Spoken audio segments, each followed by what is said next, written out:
जवाबदेही के नाम पर सवालों की लंबी डोर हो, जब वादों की भीड़ में सिर्फ दावों का शोर हो, जब झूठ की फुसफुसाहट में चीखें भी गुम हो जाती हो,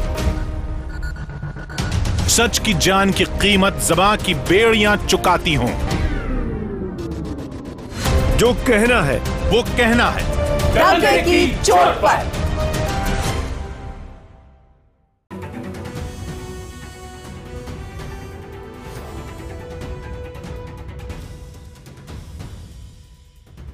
नमस्कार, मैं हूं आपके साथ सुमित अवस्थी और आप देख रहे हैं न्यूज़ 18 इंडिया, आपका नया न्यूज़ चैनल। और इस फेवरेट डिबेट शो हम तो पूछेंगे में आप सबका स्वागत है। 24 घंटे पहले हमने एक बड़ा खुलासा किया था, ऑपरेशन नमक हराम। कैसे पाकिस्तान से आए 5 बड़े कलाकार जिनके हिंदुस्तान में लाखों फैंस हैं, वो हिंदुस्तान के सरकारी खजाने को चूना लगा रहे हैं। ये 5 बड़े कलाकार फवाद खान, राहत फ़तेह अली खान, शफकत अमानत अली, मावरा खान और इमरान मावरा हुसैन और इमरान अब्बास नकवी, ये 5 बड़े कलाकारों के एजेंट्स का आपने स्टिंग ऑपरेशन देखा, जिसमें खुलकर एक प्राइवेट पार्टी में, एक शादी में अपनी हिस्सेदारी देने को लेकर ये सब पैसा मांगते हैं और कहते हैं कि हमको पैसे का आधे से ज़्यादा हिस्सा ब्लैक में चाहिए, यानी हमको टैक्स से बचने में मदद मिल सके। इस तरीके से भारत से काले धन को ये बाहर ले जा रहे हैं और जो कहीं ना कहीं आईएसआई के ज़रिए हिंदुस्तान में आतंकवाद को बढ़ाने का एक ज़रिया भी बनता है। इस सब के बीच में अभी कुछ देर पहले एक बड़ी खबर आई है। मैं चाहता हूँ उस बड़ी खबर को इस वक्त अंडरलाइन किया जाए। सरकार ने, भारत सरकार ने न्यूज़ 18 इंडिया के स्टिंग ऑपरेशन का संज्ञान लिया है, इसको नोटिस में लिया है और तारीफ करते हुए सरकार ने कहा है कि इस पूरे मामले की एजेंसियां जांच करेंगी। पाकिस्तानी के जो 5 कलाकार हमारे स्टिंग ऑपरेशन में सामने आए हैं, उन 5 के कामकाज की जांच होने वाली है। जितने दिनों से वो हिंदुस्तान में काम कर रहे हैं, उतने दिनों में जितनी बार भी उनका कोई भी पैसे का ट्रांजैक्शन हुआ है, कहाँ हुआ है, उसकी जांच की जाएगी। इस तरीके से शिकंजा कसता जा रहा है उन 5 पाकिस्तानी कलाकारों पर जिनके एजेंट्स, जिनके मैनेजर्स न्यूज़ 18 इंडिया के खुफिया कैमरे में पकड़े गए थे ये सौदेबाजी करते हुए। इन सब के बीच में हम आपको बताना चाहेंगे कि आज दिल्ली से लेकर, यानी संसद से लेकर और मुंबई में एजेंट्स के ऑफिस तक, फिल्म इंडस्ट्री तक न्यूज़ 18 इंडिया के इस ऑपरेशन की चर्चा रही। पहले दिन भर का घटनाक्रम और फिर इसी बड़े मसले पर बड़ी चर्चा। तारिक फतेह साहब मेरे साथ पहले से स्टूडियो में हैं और कुछ खास मेहमान भी हमारे साथ जुड़ने वाले हैं। पहले दिन भर का ये घटना। हम तो पूछेंगे में अगले 1 घंटे बड़ी बहस, ऑपरेशन नमक हराम, काले धन के नापाक कलाकार।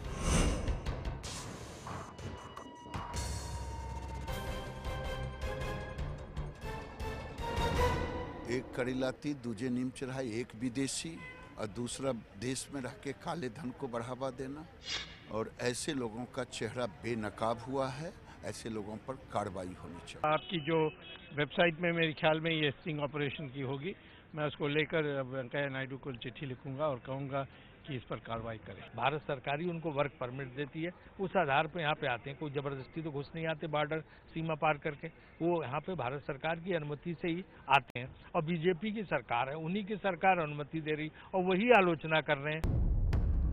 न्यूज़ 18 इंडिया पर बेनकाब हुआ 5 पाकिस्तानी कलाकारों का चेहरा, खलबली मच गई। देश में इनके खिलाफ कार्रवाई की मांग शुरू हो गई। ये सरकार ने भी निर्णय लेना चाहिए और हम कलाकार के उनके साथ काम ना करें तो बेहतर है। नहीं तो हमारे ये लड़ने वाले हैं, कौन सा उनको हम उदाहरण सामने रखेंगे। मंगलवार को सनसनीखेज स्टिंग ऑपरेशन नमक हराम में भारत में काम कर रहे पाकिस्तानी कलाकार फवाद खान, राहत फ़तेह अली खान, शफकत अमानत अली, मावरा हुसैन और इमरान अब्बास के मैनेजर काले धन में डीलिंग करते हुए कैद हुए। न्यूज़ 18 इंडिया ने दिखाया कि कैसे इन पाकिस्तानी कलाकारों के मैनेजर इनके कार्यक्रमों के लिए काले धन में पैसे मांग रहे हैं। विदेशी बैंकों में सीधे रकम ट्रांसफर करने के लिए कह रहे हैं ताकि भारत में टैक्स न देना पड़े। न्यूज़ 18 इंडिया के खुफिया कैमरे में कैद हुए इन कलाकारों के मैनेजर अब अपने ऑफिस तक से लापता हैं।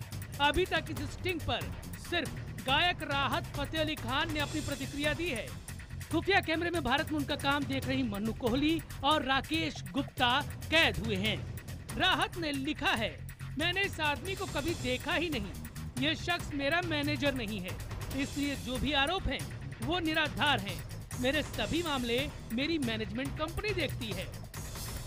न्यूज 18 इंडिया के इस सनसनीखेज स्टिंग ऑपरेशन नमक हराम में अभिनेता फवाद खान की मैनेजर तोरल सोनी, गायक शफकत अमानत अली खान की मैनेजर मन्नू कोहली,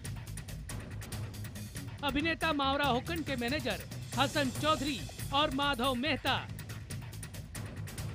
अभिनेता इमरान अब्बास खुद और उनके मैनेजर शिवशंकर बेनकाब हुए हैं। इन सभी का कहना था कि कलाकार काम करने को तैयार हैं, कुछ फीसदी ब्लैक में तो कुछ व्हाइट में देना होगा। यानी ये पाकिस्तानी कलाकार भारत में आकर काले धन का खेल खेलते हैं। हम तो पूछेंगे में आज का बड़ा सवाल, क्या इन पाक कलाकारों के भारत में सभी लेन देन की जांच हो? एक बार फिर आज हम तो पूछेंगे का सवाल देखिए, आपके जवाबों का मुझे लगातार इंतजार रहेगा। अभी तक हजारों की संख्या में जवाब पहले से आ चुके हैं कि क्या पाकिस्तानी कलाकारों के भारत में सभी लेन देन की जांच होनी चाहिए। अगर आपको लगता है हाँ तो HTP स्पेस देकर Y दिए, और अगर आपको लगता है नहीं तो HTP स्पेस देकर N लिखिए और 51818 पर आप SMS करें #HTP। और हमारा हैशटैग इस पूरे खुलासे का बीते 24 घंटे से लगातार ट्रेंड कर रहा है, न्यूज़ 18 इंडिया एक्सपोजे। इसके जरिए भी आप ट्विटर पर और फेसबुक पेज पर जाकर अपनी राय साझा कर सकते हैं।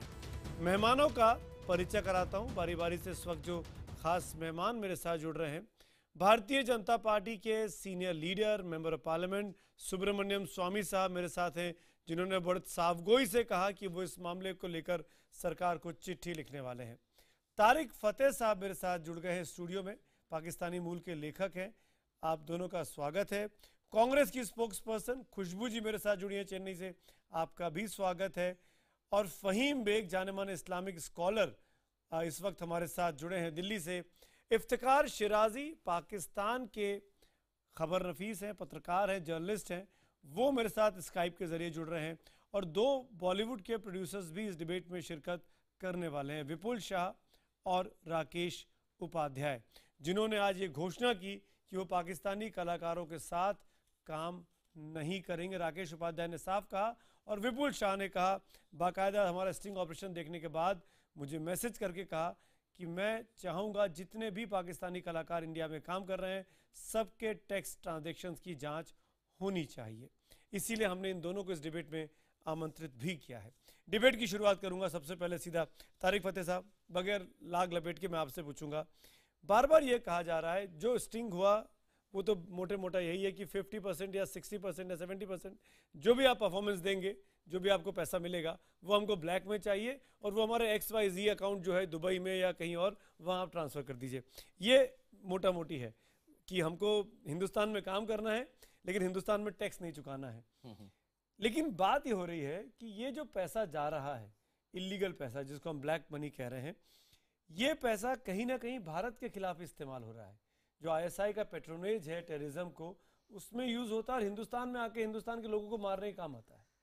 देखिए, पाकिस्तान का कौन सा पैसा ऐसा है जो हिंदुस्तान के खिलाफ नहीं यूज होता? पाकिस्तान का तो पूरा बजट ही एग्जिस्ट करता है हिंदुस्तान को अंडरमाइन करने के लिए। मुझे ये समझ नहीं आता कि हिंदुस्तान में क्या आबादी कम पड़ गई है, क्या पॉपुलेशन का प्रॉब्लम है, क्या आपको आर्टिस्ट नहीं मिलते कि आप पाकिस्तान में जाके वहाँ से लोग लाते हैं यहाँ के परफॉर्म करें। तो ये पहला सवाल तो हिंदुस्तान और हिंदुस्तानियों को और यहाँ के फिल्म प्रोड्यूसर्स को ये करना चाहेगा कि ये क्या वजह थी कि उनको ज़रूरत पड़ी कि फवाद खान या मायरा खान या अमानत अली साहबजादे वो क्यों यहाँ आ रहे हैं। क्या उन्होंने हिंदुस्तान से, क्या उनको सडनली प्यार हो गया? मैं अगर हिंदुस्तान में या मिनिस्ट्री ऑफ फॉरेन अफेयर्स या कहीं होता तो मैं एक मैंडेटरी क्लॉज साइन कराता हर पाकिस्तानी जिसको इंडिया आने का वीज़ा चाहिए कि I hereby reject the two nation theory as racist and bigoted, and उस पर सिग्नेचर डालें। अगर वो इसको डिक्लेयर करते हैं, अल्हम्दुलिल्लाह, आइए, ये यहाँ तो बहुत लोग आए हैं पिछले 10,000 साल से, आप भी आ जाइए।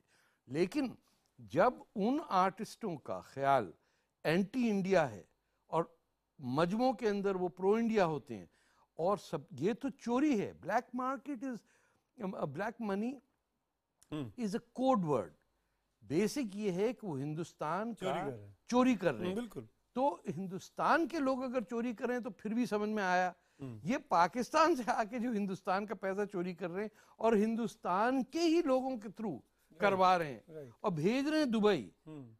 तो आप सोचिए कि दुबई तो वो आपके बम्बई वाले का अड्डा है, वो सारा चक्कर ही वो चला रहा है। बिल्कुल। और ये कहीं ना कहीं कल भी डिस्कशन में निकला सामने सुब्रमण्यम स्वामी साहब कि दाऊद इब्राहिम जैसे जो लोग हैं जो अंडरवर्ल्ड बॉलीवुड में दिलचस्पी रखते हैं, उनका रसूख चलता है, उनका दबदबा चलता है, क्या ये लिंकेज वहां जाकर भी समाप्त हो सकता है कि ये जो लोग हैं पाकिस्तानी कलाकार जो अपना पैसा बाहर मंगाते हैं, ब्लैक का पैसा, चोरी का पैसा, ये भारत के खिलाफ इस्तेमाल होता होगा और अंडरवर्ल्ड उसको, इन लोगों को यूज भी कर सकता होगा? सुब्रमण्यम स्वामी जी। हाँ, वो निश्चित तौर पर वो बिल्कुल वही बात है। और आपने बहुत बड़ी सेवा की है भारत की राष्ट्रीय सुरक्षा के लिए कि आपने ये स्टिंग ऑपरेशन की है। मैं ये कहता हूँ कि बॉलीवुड में भी दाऊद का दबाव के कारण पाकिस्तानियों को आमंत्रित करते हैं। यानी जैसे तारिक साहब ने अभी कहा, इनकी क्या ज़रूरत है, हमारी क्या पॉपुलेशन की कोई कमी है, हमारी कोई आर्टिस्ट की कमी है, इनको इसीलिए बुलाया जा रहा है कि दाऊद की शर्त पर वो उनको मजबूरन इनको आमंत्रित करना होता है। राइट। और अब देखिए ये जो काला धन की जो बड़ी समस्या है, हमारी राष्ट्रीय सुरक्षा कितनी सीधी इससे अफेक्ट होती है।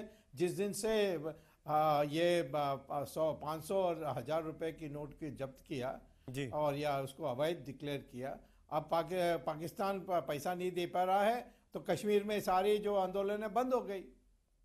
बिल्कुल। कहीं ना कहीं खुशबू जी, मैं आपका रिएक्शन ज़रूर लेना चाहूँगा क्योंकि आप तो इंडस्ट्री से जुड़ी भी हुई हैं, बॉम्बे में भी काम करती हैं, चेन्नई में भी काम कर रही हैं, बहुत से आपको ज़्यादा बेहतर पता होगा इसका इकोनॉमिक्स भी और इसके पीछे की वजह भी कि क्यों पाकिस्तानी कलाकारों को फिल्मों में रखा जाता है। फ़हीम बेग साहब, मैं आऊँगा, मैं आता हूँ एक बार। फ़हीम बेग सब्र करिए। खुशबू जी, क्यों पाकिस्तानी कलाकार को लेने पर हिंदुस्तानी प्रोड्यूसर्स मजबूर होते हैं? क्या हमारे यहाँ टैलेंट की कमी है? खुशबू। नहीं, बिल्कुल बिल्कुल नहीं सुमित। मैं कहूँगी कि हमारे पास टैलेंट की कमी नहीं है, लेकिन हम लोग कुछ ब्रॉडर माइंड पे सोचते हैं कि चलो आर्टिस्ट, अगर हम आज बात करते हैं कि एक पिक्चर में हॉलीवुड से सिल्वेस्टर स्टैलोन काम कर रहे हैं या अल पचिनो किस फिल्म में काम कर रहे हैं या यहाँ से प्रियंका चोपड़ा यूएस में काम कर रही हैं, तो वो दी एक्सचेंज ऑफ स्टार्स तो हमेशा हमने देखा है, पहली बार नहीं है ये, हम इससे पहले भी देख चुके हैं। और बात सिर्फ पाकिस्तान के लिए इसलिए होती है क्योंकि हमारी नेबरिंग कंट्री और हमारे साथ उनकी रिश्तेदारी जो है वो बहुत ही भाई बहन की रिश्तेदारी हम नहीं निभा रहे हैं। एक वो बहुत ही तकलीफाना ताल्लुकात हम दोनों देशों के बीच में हैं। तो यही तो प्रॉब्लम ये हो जाता है कि अगर सवाल का जवाब डिसाइड करते हैं तो वो सोचते हैं कि ये कैरेक्टर के लिए सही होगा, लेकिन नहीं, मैंने ये सवाल का जवाब नहीं दिया, आप गलत समझ रहे हैं। मैंने जवाब आपको ये दिया टॉम ऑल्टर साहब काम करते हैं तो किसी को दिक्कत नहीं है, सिल्वेस्टर स्टैलोन आके काम करते हैं, छोटा सा कैमियो, किसी को दिक्कत नहीं होती है। पाकिस्तान के साथ क्योंकि रिलेशनशिप बहुत ही ज्यादा। मैं एक बात कहूँ, एक मुल्क आपका दुश्मन है, दूसरा मुल्क आपका दोस्त है। बिल्कुल, प्रॉब्लम वही है। लेकिन तो जब मुल्क दुश्मन है वहां से दुश्मनों को क्यों बुला रहे हैं? बात दुश्मनी और दोस्ती की नहीं है, बिल्कुल दुश्मनी और दोस्ती की है। वो दुश्मनी है। नहीं 1947 से मैं यहाँ पर फिल्म इंडस्ट्री, मैं यहाँ पर इंडस्ट्री को डिफेंड करने के लिए नहीं आई हूँ। बिल्कुल, मैं यहाँ पर ये कहने के लिए आई हूँ कि हमारी सोच, अगर आज जो ये स्टिंग ऑपरेशन हमने जो देखी है, अगर वो स्टिंग ऑपरेशन में हमने ये देखा है कि यहाँ पे जो कुछ पाकिस्तानी एक्टर्स हैं, लेकिन मैं जरूर कहूंगी कि पाकिस्तानी एक्टर्स ने नहीं बात की, उनके मैनेजर्स जो हैं जो इस दायरे में हैं कि उनके अगेंस्ट स्टिंग ऑपरेशन हुआ हुआ है। लेकिन हमें ये देखना बहुत जरूरी है कि अगर इस तरह का एक दावा किया जाता है, एक तरह के एक प्रूफ के साथ हमारे हाथ में है कि यहाँ पर टैक्सेस देने की बात जब आती है तो वो कहते हैं कि नहीं, हम यहाँ काम जरूर करेंगे लेकिन हम यहाँ पर टैक्स नहीं भरेंगे और हमारा पैसा जो भी है वो जो पैरेलल इकोनॉमी की जो बात है वो वहां जाएगा। तो मैं कहूंगी कि दोनों हमारे हिंदुस्तान के जो प्रोड्यूसर्स हैं वो भी इक्वली रिस्पॉन्सिबल हैं कि वो मानते हैं कि पैसा वहां भेज रहे हैं, क्योंकि हमारा हिंदुस्तान है। आपको सोचना है भाई मेरा हिंदुस्तान है, तुम यहाँ काम करते हो, तुम यहाँ पैसे लेते हो, तो यहाँ टैक्स भरो। मैं तुम्हारा पैसा मैं दूसरे देश में क्यों, मैं किसी यूएई में, दुबई के अकाउंट में या XYZ अकाउंट में मैं क्यों मैं रिएक्शन लेता हूँ। हमारे राकेश उपाध्याय, फहीम बेग, इफ्तिखार शिराजी मेरे साथ हैं। तो हमें बिल्कुल ठीक है Khushboo ji, I got your point. Rakesh Upadhyay, आपने खुद हमारा स्टिंग देखा और आपने खुद मुझे आज सुबह, नमस्कार सुमित जी। नमस्कार राकेश भाई, आपने खुद मुझे सुबह व्हाट्सएप किया और कहा कि आप अपने प्रोडक्शन से पाकिस्तानी कलाकारों को हटा रहे हैं और आप उनको एंटरटेन नहीं करेंगे, क्योंकि आपको दुख होता है कि कहीं ना कहीं पाकिस्तान के लोग हमारे सैनिकों पे गोलियां चलाते हैं, हम उनके साथ काम नहीं कर सकते हैं। लेकिन राकेश जी, मेरा सवाल उसके आगे का है। ये व्यू पॉइंट तो हम सुबह से आपका दिखा भी रहे हैं और मानते हुए रिस्पेक्ट भी करते हैं। मैं ये जानना चाहता हूँ, हिंदुस्तान के लोगों में ये बहस बहुत तेजी से चल रही है कि क्या हमारे यहाँ टैलेंट की कमी है, क्यों हमारे बड़े बड़े प्रोडक्शन हाउसेस, बड़े बड़े डायरेक्टर्स अपनी फिल्मों में पाकिस्तानी कलाकार को लेते हैं। क्या ओवरसीज में उनके बिजनेस को लेकर, क्या पाकिस्तान की कम्युनिटी जो कि लंदन में, यूरोप में रहती है, अमेरिका में रहती है, उसको एंटरटेन करने के लिए बड़े बड़े एक्टर्स को पाकिस्तान के लोग यहाँ बुलाए जाते हैं ताकि वहां पर बिजनेस करा जा सके, ओवरसीज में फिल्म को सुपरहिट किया जा सके? क्या ये मजबूरी है? सबसे पहले तो सुमित जी, मैं आपको बहुत धन्यवाद देना चाहता हूं कि आपने इस चीज़ को उजागर किया लोगों के सामने और आपने एक्सपोज किया ये पूरा स्कैम।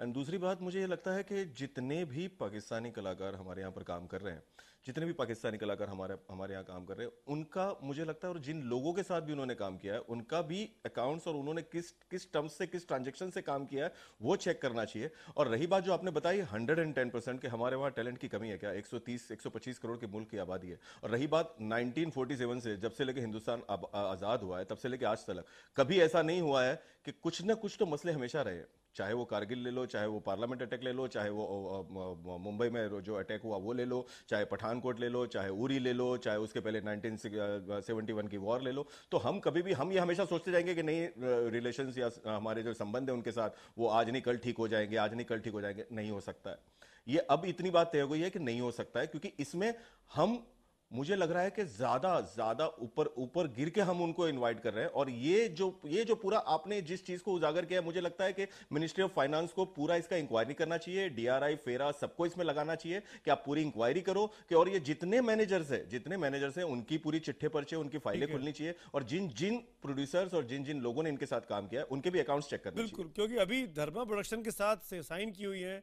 फवाद खान की मैं बात करूं, 3 फिल्में, एक फिल्म आ चुकी है, एक फिल्म आने वाली है, ढेर जिंदगी, एक और फिल्म उनकी आने वाली है। तो ये सवाल कहीं ना कहीं इफ्तिखार शिराजी साहब, ये खड़ा होता है कि ये बॉलीवुड के फिल्मों में, क्योंकि आपके पाकिस्तान में तो फिल्में बनती नहीं है, बमुश्किल 40-50 फिल्में साल भर में बन पाती हैं, वहाँ तो काम मिलता नहीं है, तो वो यहाँ पर आकर करोड़ों रुपया कमाते हैं और हिंदुस्तान के साथ ही नमक हरामी करते हैं, टैक्स नहीं देते हैं, टैक्स को चुराते हैं। और जब हिंदुस्तान के लोग ये एक्सपेक्ट करते हैं कि आप कम से कम क्रिटिसाइज तो करिए, हमारे आंसुओं को तो पोंछिए, हमारे कंधे पे अपना हाथ तो रखिए, तो आप भाग जाते हैं, आप बात नहीं करते हैं। नहीं, मेरा ख्याल में ऐसा नहीं होना चाहिए। जो भी लॉ को वायलेट कर रहा है वो पाकिस्तानी है या हिंदुस्तानी है, हमें सबको कंडेम करना चाहिए। अगर पाकिस्तान भी वहाँ जाके इंडियन लॉ को वायलेट करते हैं, वहाँ पे कोई चोरी चकारी करते हैं, तो बिल्कुल हम उसको कंडेम करते हैं। ऐसा हरगिज़ नहीं होना चाहिए। एक ऐसी जगह जो आपको एक अच्छी इन्वायरमेंट प्रोवाइड करती है, आपको वहाँ से बहुत सारा पैसा मिलता है, मेरे ख्याल में उस मुल्क के कानून को आपको जरूर उसका एहतराम भी करना चाहिए और उसके अकॉर्डिंगली आपको वहाँ पे एक्ट करना चाहिए। अगर कोई ऐसा हुआ तो मेरे ख्याल में ये कंडेमेबल है, हम इसको कंडेम करते हैं, ऐसा नहीं होना चाहिए। लेकिन साथ साथ हम भारत से भी कहेंगे कि जहाँ जहाँ खामियां हैं, जहाँ कमियां हैं सिस्टम को ठीक करने के लिए, जहाँ से लोगों को मौका मिलता है इस तरह का ये करने का, तो मेरे ख्याल में उन चीज़ों को भी एड्रेस करना चाहिए ताकि लोग वहाँ से इस तरह इलीगल वे में वहाँ से पैसा निकाल के कहीं ना ले जाए और पूरा को पूरा टैक्स पे करें।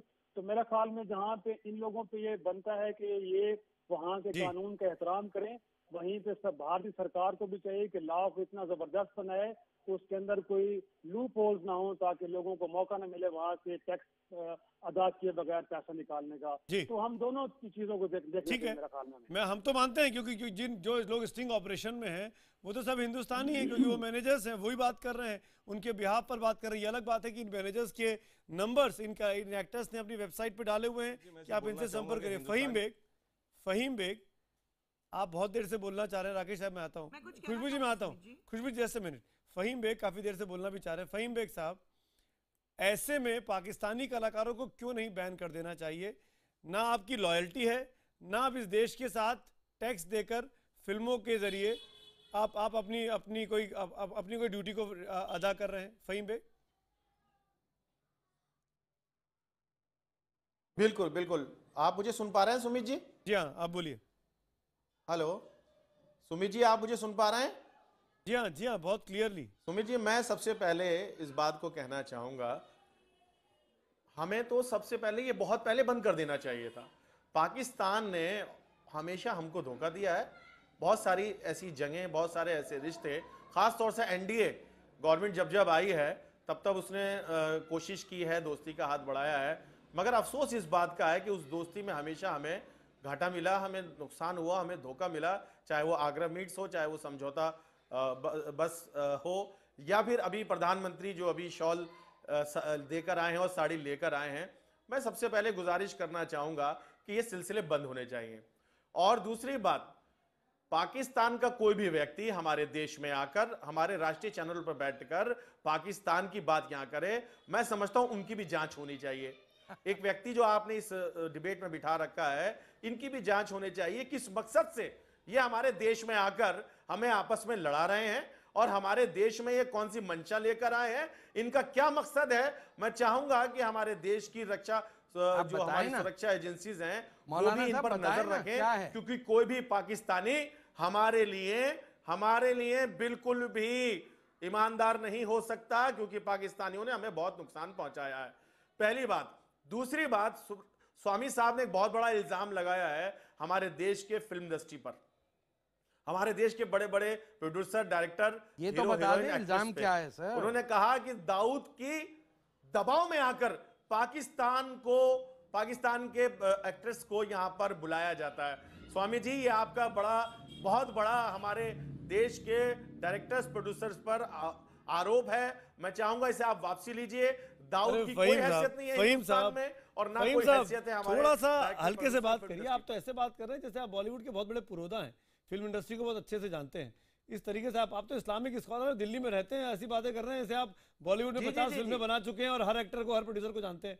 हम सब जानते हैं किस तरीके से दुबई से फोन आते हैं और किस तरीके से दबाव बनाया जाता है। राकेश रोशन पर हमला, गुलशन कुमार की जान ले जाना, ये तमाम उदाहरण हमारे सामने मौजूद हैं। ये इतिहास में सच्चाई है, ये कोई मन लिखित बातें नहीं बोल रहा। एजेंसी ने उसका जवाब दिया है जनाब। आपने फतवे भी तो लगाए हैं एक्ट्रेसेस पे, सिक्योरिटी फोर्सेस ने उसका जवाब दिया है। और अब वो बात नहीं रही है जो पहले लगाए कि एक्टिंग हराम है औरतों के लिए।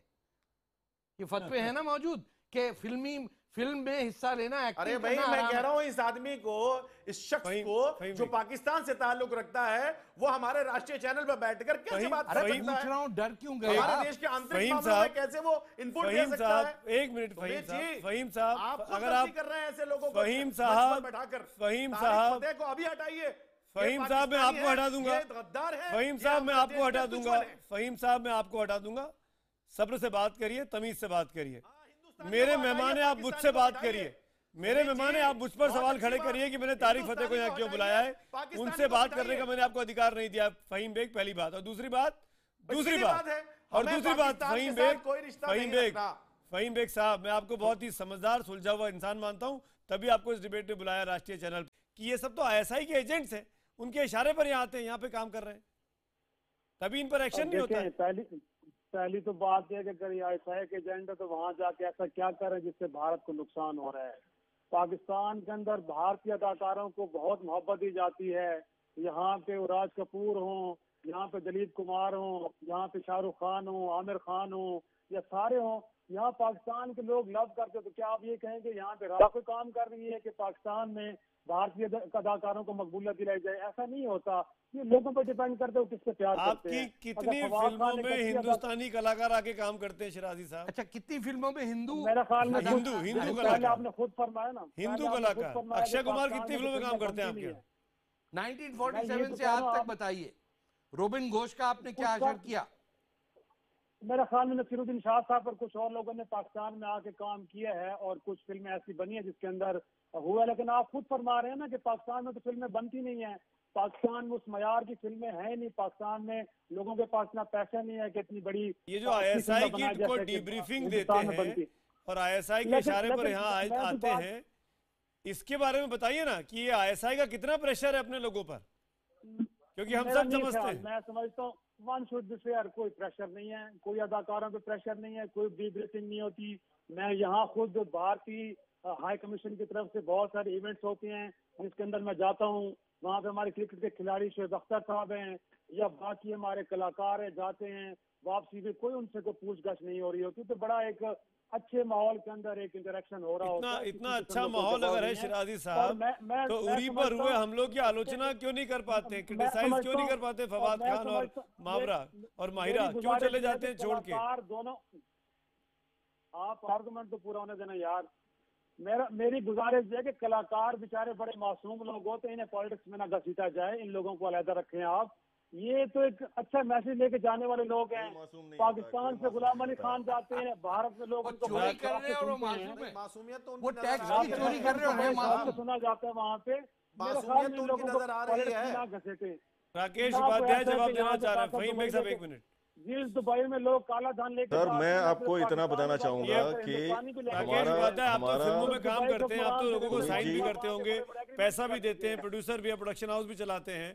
समझाइए शिराजी साहब को, ये पाकिस्तानी कलाकार कैसे हिंदुस्तान की इकोनॉमी को चूना लगा रहे हैं? मैं वही बताना चाहता हूं कि हमारे वहां आपने इतना बड़ा काम किया है कि हिंदुस्तान की बदनसीबी रही है कि हिंदुस्तान हमेशा जयचंदों से दुखी रहा है, और आपने कुछ जयचंदों को कल एक्सपोज किया है। इन सारे जयचंदों की इंक्वायरी होनी चाहिए। मसला यह है हमारे वहां पे कि जब फिल्म रिलीज होने आती है इनकी, और इन लोग जब फिल्म बनाते हैं पाकिस्तान के कलाकारों के साथ, तब उनको रिलीज के पहले यह याद आ जाता है कि भाई हमारे 200-300 आदमियों का खून और पसीना लगा है, तो मेरे 8.5 लाख जो फौजी खड़े ना वहां पे बॉर्डर पे, उनकी जान भी जा रही है, उनका खून भी गिर रहा है। और एक काम करना चाहिए हमको कि जब वो भी वहां से अटैक कर रहे हो, तब हमारे आर्म फोर्सेस को काम करना चाहिए कि भाई हम भी यहां से चले जाते हैं, आप एक काम कीजिए, अंदर जाइए, इनके साथ जो करना है करें, क्योंकि हिंदुस्तान की जो जनता है वो हमारे लिए वो इज्जत नहीं रख रही है, हमारे लिए वो इज्जत नहीं रख रही है। हमारा प्रॉब्लम यह है कि हमको जब इनको, सर आप मुझे इतनी बात बताइए कि जब ये फिल्म, जो भी पिछले जो फिल्म रिलीज हुई, किसी ने एक बार कहा है? मैं तो बोलता हूं कि अगर वो बोलने के बावजूद भी वो माफ नहीं है, अगर आप वो बोल भी देते ना कि उरी पे जो अटैक हुआ, आपको लड़ाई करनी है, आप आइए बॉर्डर पे हमारे साथ लड़िए। आप हमारे सोल्जर्स जब वहां पे सोए हुए, उनके ऊपर जो आप अटैक कर रहे हैं, पठानकोट एंड उरी, ये हद हो गई। इसके पहले आपने मुंबई में अटैक किया, आपने पार्लियामेंट पे अटैक किया, मैं बोलता हूं गलत था, आपको नहीं करना चाहिए था, बट ये आपने हद कर दी कि आपने हमारे आर्म फोर्सेस, आपने हमारी इज्जत पे हाथ डाला। खुशबू ये वो वहां पर हमारे आर्म फोर्सेस के जवान वहां पर 50,000 पगार के लिए नहीं खड़े। खुशबू से मैं पूछूंगा, ये सेंटिमेंट है हिंदुस्तान में आज की तारीख में कि पाकिस्तान के साथ 70 सालों में बेइंतहा और बेहद कोशिशें हो गई कि संबंध सामान्य हो जाएं। हमने हद से ज्यादा उनकी चोरियों को देखकर भी उनकी चोरी नहीं पकड़ी कि ठीक है, अरे कमा रहे, ले जाने तो गरीब देश से आए, 4 पैसे कमा लेंगे, कोई दिक्कत नहीं है। मेरा ये कहना है अब परिस्थितियां वो नहीं है। अब हिंदुस्तान की आवाम बदला लेना चाहती है। हिंदुस्तान की आवाम पाकिस्तान के कलाकार भले इनोसेंट दिखते हों, लेकिन वो इनोसेंट मानने को तैयार नहीं है। नहीं, हम तो आज जो आपने जो स्टिंग ऑपरेशन किया है उसके बाद अगर आप कहेंगे कि वो बिल्कुल मासूम है, तो वो मैं मानने के लिए तैयार नहीं हूँ। हिंदुस्तान का कोई भी एक सोच समझा इंसान ये मानने के लिए तैयार नहीं होगा कि भैया आप कह रहे हो कि आप यहाँ आओ, काम करो और हमारे साथ गद्दारी करो और यहाँ से हमारा पैसा लेके आप बाहर कहीं डालो, तो आप हमारे साथ ही नहीं अपने खुद के देश के साथ आप गद्दारी कर रहे हो, तो आप ना यहाँ के हुए ना वहां के हुए। लेकिन मैं ये जरूर कहना चाहूंगी कि आज जो हम बदले की बात करते हैं, वो बदले की भावना जो हम रखते हैं वो बिल्कुल सही है, लेकिन उससे पहले हम जो आज हमारे टैक्टिक्स हैं, हमारे जो एक्सपोर्ट्स एंड इंपोर्ट्स हैं, पहले वो तो बंद करें। हम उनके साथ रिश्तेदारी जो निभा रहे हैं वो तो बंद करें। रिश्तेदारी करेंगे, इंपोर्ट एक्सपोर्ट करेंगे, सब बिजनेस एज यूजुअल चलेगा। सर सारा बिजनेस एज यूजुअल चलेगा, तो उसको डिमांड शुरू तो करें, यहाँ से शुरू तो करें। इंपोर्ट एक्सपोर्ट भारत सरकार जैसे करना होगा करती जाएगी। डाल दिया फिल्म इंडस्ट्री के ऊपर। पर ये बात मैं स्वामी साहब आपसे पूछना चाहूंगा, क्योंकि ये तमाम कलाकार वर्किंग वीजा पर आते हैं और वीजा इनको भारत सरकार देती है, और फिर ये भारत में ही नमक हरामी करते हैं, पैसा लेके भाग रहे हैं। सरकार को एक्शन लेना चाहिए। सुब्रमण्यम स्वामी जी।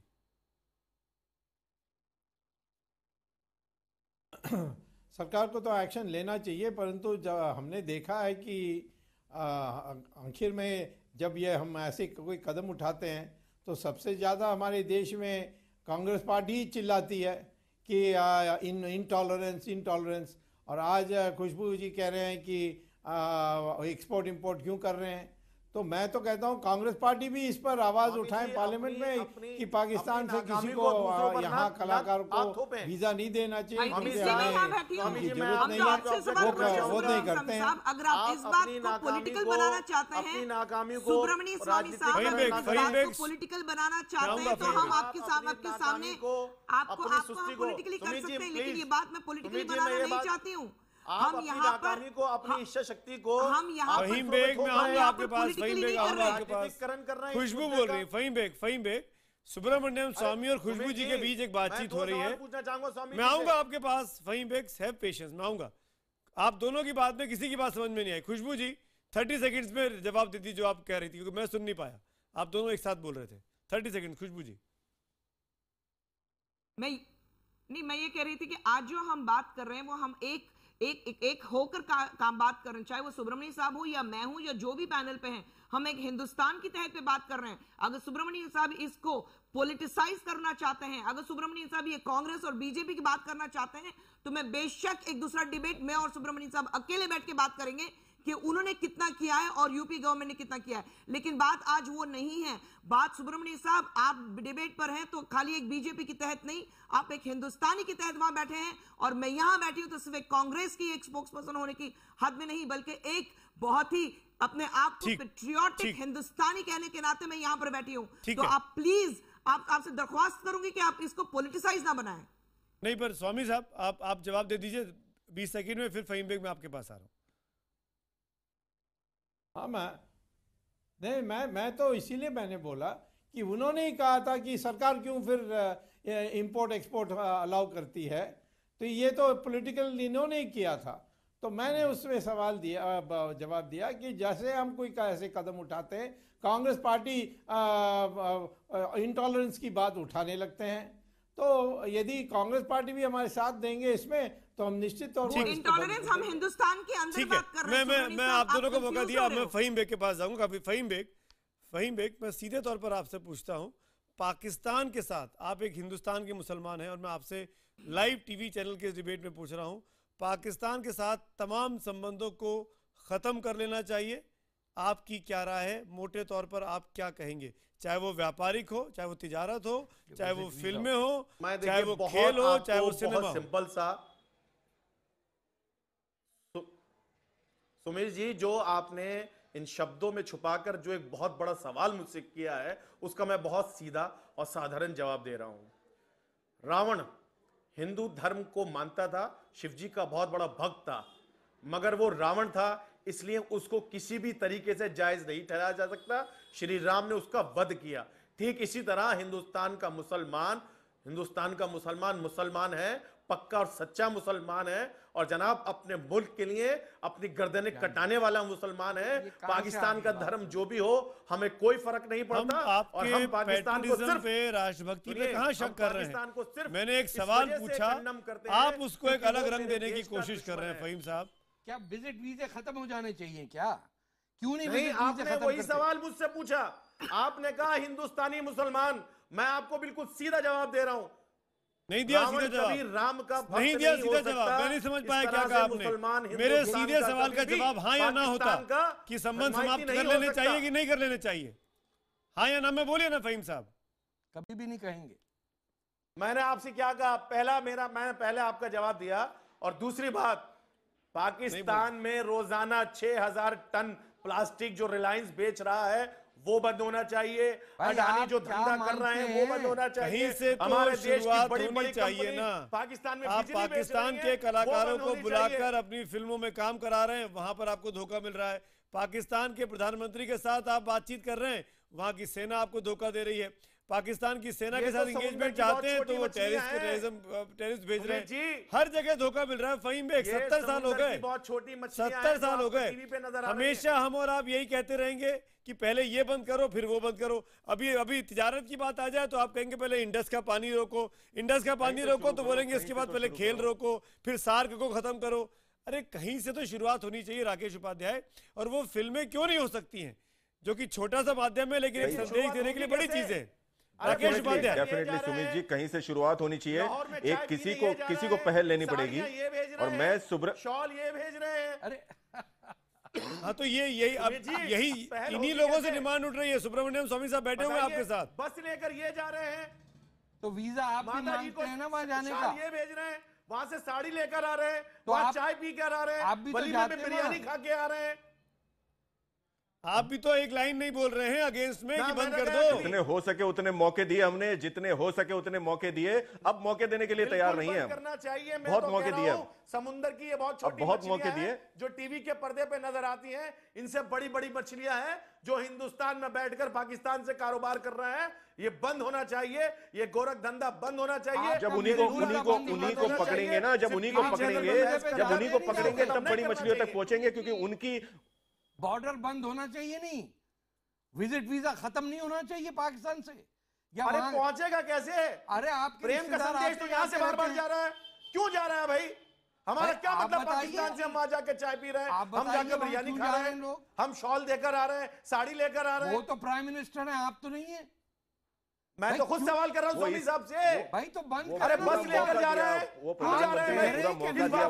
पाकिस्तान का या डिक्लेरेशन हो, टू नेशन थ्योरी को डिनाउंस करे। कोई मौका नहीं, दुश्मन होता है। अरे कहाँ दुश्मन होता है सर, छोड़े ये भाषण किसी दुश्मन होता है। फिर भी वो हर कोशिश की प्रधानमंत्री जी ने कि भाई आप सीधे रहिए, बट अब कोई फर्क ही नहीं है। उनके जाके आने के बाद ही पठानकोट होता है, उनके जाके आने के बाद ही उरी अटैक होता है। अब बहुत हो गई ना, हद हो गई वहां पर। और कहीं से पहल करनी पड़ेगी हमको, कहीं से तो हमको शुरुआत करनी पड़ेगी। आप यही बोलते रहेंगे कि ये बंद करवाइए, वो बंद करवाइए, पहले यहाँ से तो शुरू करो, कहीं से तो शुरू करो। गवर्नमेंट ऑफ इंडिया को हमारे वहां प्रॉब्लम ये है कि हमारे वहां जयचंद करनी पड़ेगी।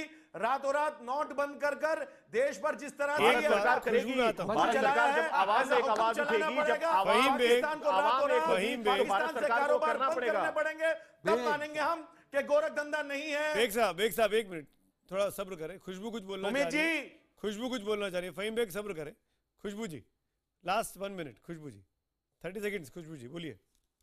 सुमित जी जो भी देख रही हूँ जो भी देख रही हूँ, ये बहस जो हम कर रहे हैं, वो ये करें वो करें, सिंपल सी बात है, somebody has to build the cat।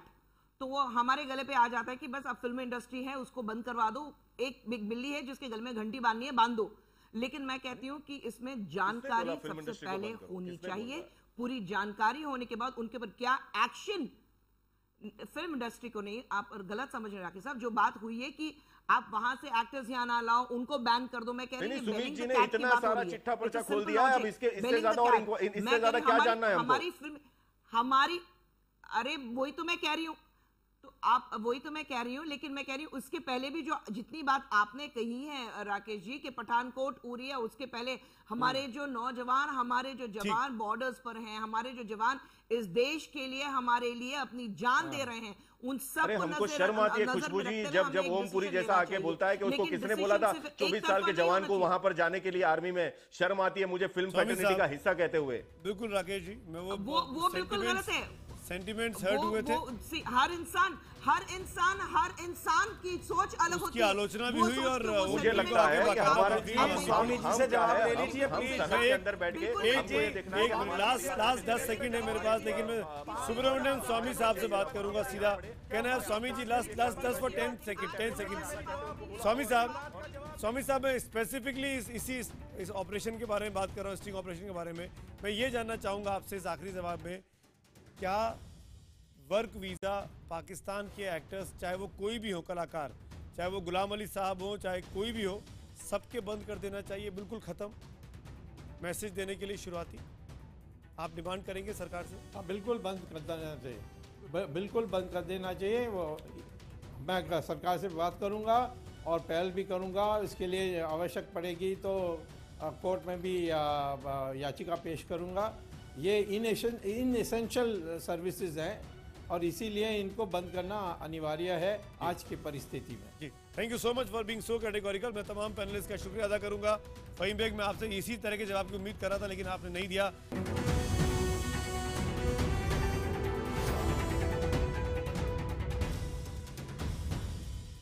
और एक ब्रेक के बाद आपका फिर से स्वागत है। हमने आपसे आज का सवाल पूछा था पाकिस्तान के कलाकारों के बारे में, ऑपरेशन नमक हराम के बारे में कि क्या पाक कलाकारों के भारत में सभी लेन देन की जांच होनी चाहिए। हजारों की संख्या में एसएमएस और ट्विटर के नतीजे हमको मिले हैं। एसएमएस पोल पे 97% 97% लोग हाँ में जवाब देते हैं कि तमाम लेन देन की जांच होनी चाहिए। वहीं ट्विटर पोल के नतीजे भी आपके सामने स्क्रीन पर हैं। 96% लोग कहते हैं ट्विटर पर जाकर कि पाकिस्तान के तमाम कलाकार जो हिंदुस्तान में काम कर रहे हैं, इनके जितने भी लेन देन हैं उनकी जांच सरकार को अब करनी चाहिए, क्योंकि अब सबके ऊपर शक है कि कहीं ये बहुत बड़े पैमाने पर हिंदुस्तान का पैसा बाहर तो नहीं ले जा रहे हैं ब्लैक मनी के तौर पर, काले धन के तौर पर। इसी नोट पर आज हम तो पूछेंगे में इतना ही। Good night.